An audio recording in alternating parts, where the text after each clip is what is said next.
What is up, guys? Any tier guild forever, however you want to call me. Alicization, SAO Alicization Part 2, Episode 2.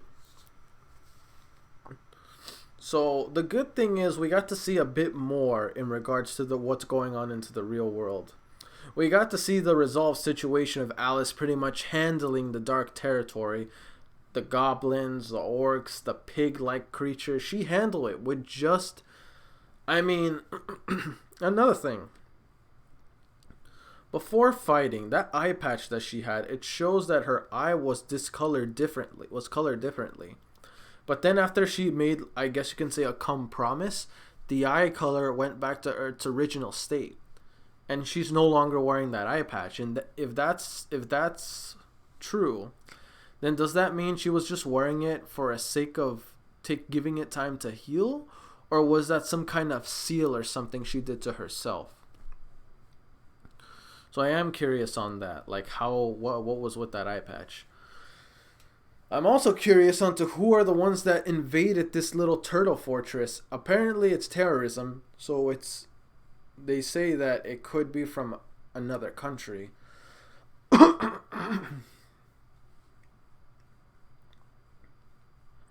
And then there's the dude that we saw in the end, the blonde one. The one that's interested in Alice. Like, Alice is the main focus of it. I'm not sure whether her character has anything to do with the project Alicization, or is that mere title by coincidence. So that means whatever happens to her and whatever happens in the real world regarding the project Alicization, would it affect her in the underground world? I'm curious to know how does that work, because the project's name is Alicization, Alice for short. Her name is Alice. You can put two together, right? So yeah, I'm curious why it's as it shows or as it's being done. Why does the character Alice and the project have so many names similar to each other? Either it's by coincidence or there's a reason why her name is similar to the project itself. But yeah, it looks like Kirito is going through more than just having, I guess you can say, a living coma. It looks like it's more to like whatever happened at that tower of the churches, to where like the flux-like cluster of whatever they were talking about, they were on some complicated stuff.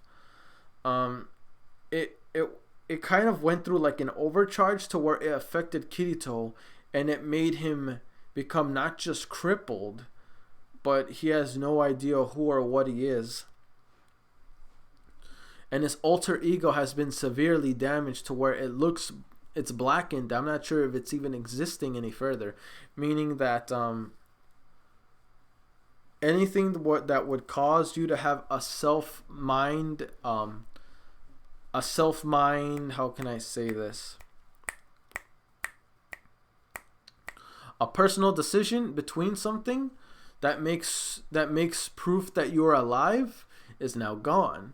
So meaning when Kirito moves, reacts, talks, or attempts to talk, or move in general, it's always, how can I say this?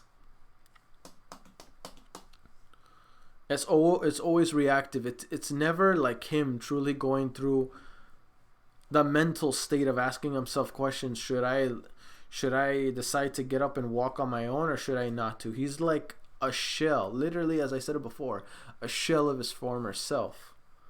But yet what they mentioned, that he still retains memories, when that's nothing that's ever been done before. So whenever he clings to those swords, the blue rose and the sword that he forged, it's close to him. He refuses to ever be separated from it.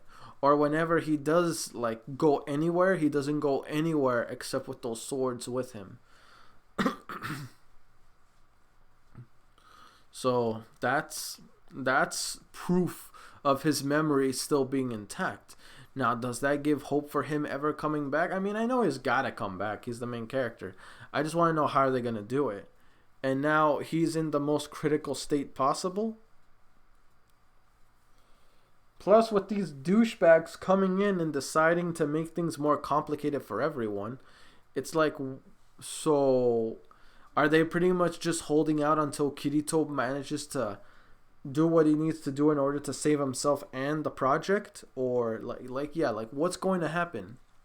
How is he going to do it? Because he's in worse shape than Alice.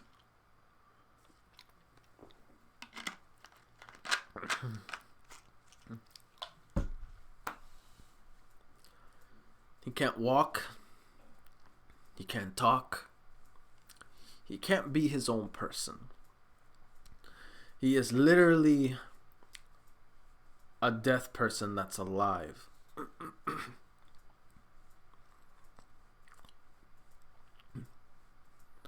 But since Alice decided, it looks like she decided to go back to the church and take care of her duties as, you know, a member of the Etrigi Knights. But still though, if you go there, what is that going to mean for Kirito? You do realize they don't like him, or unless she's venturing off somewhere else. But still, Alice, no one likes Kirito over there. They would not hesitate to harm him. And right now, he is not in a state where he can take care of himself. So going back there is a big no-no. Once again, unless I'm misinterpreting it and she's just going somewhere else. Traveling, you could say. Because her staying here would prove as I wouldn't say a nuisance, but kind of an issue for the villages. So it's better if she's going to reside anywhere, it'd be with the others. But I'm just worried about how it's going to reflect on Kirito. And how is he going to be? Again, though, he can't be anyone. He isn't anyone. He's just a shell. But we do know what Kirito has to do in order to save himself and Alice in this situation. I just don't know how is he going to regain his self, like his own person. It doesn't look like it's happening anytime soon. So yeah, I'm kind of concerned in that point of view. I just hope Alice, whatever she does, I don't know. This is becoming very an Alice themed series. For once again, it's not a problem with me.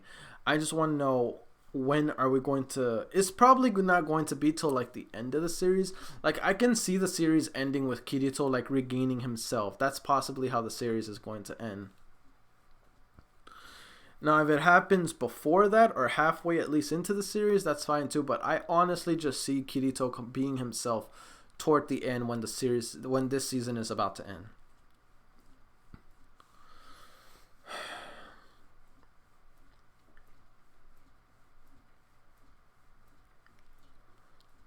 I'm also curious, like, what's going to happen once Kirito regains himself and goes back to the real world. Him and Alice will no longer... This world will just cease to exist. Excuse me.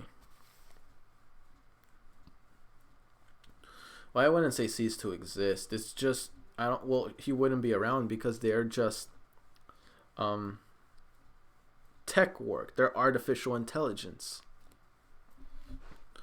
Now, unless you're telling me, like, Alice somehow gets a body, a physical body, through a robot, through prosthetics, through flesh or whatever, and next thing you know, bam! She is in the same world Kirito is in, which is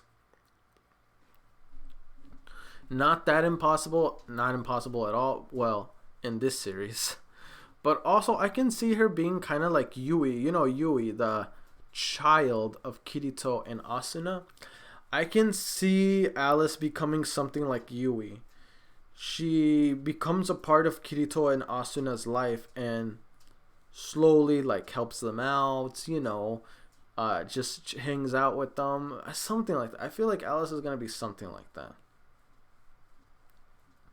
Even though we already have a character similar to we already have Yui as that kind of character. It's nothing bad having more than one, but that's just ultimately how I see Alice is going to end the way it does, unless she's just going to be a Yuki from season 2 of part 2 for SAO, because yeah, that was sad, and I don't want that to happen to Alice. Obviously, it's not happening to Kirito, even though despite the fact he is in critical condition. Still, we'll see. We'll see what's going to become of Kirito. Anyway, guys, let's just get to questions. Sorry about that.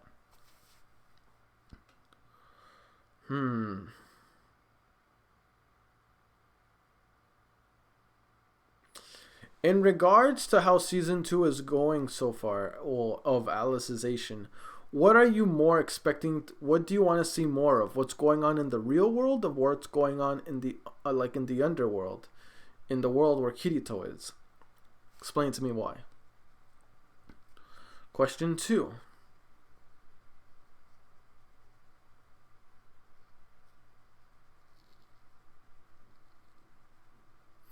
If you were a gamer, someone's into games, do you see yourself being involved something in regards to like virtual reality, like SAO?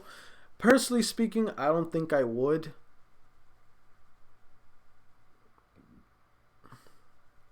I just don't see myself doing it because of, I mean, look what happened with the first season with Arcana Arc.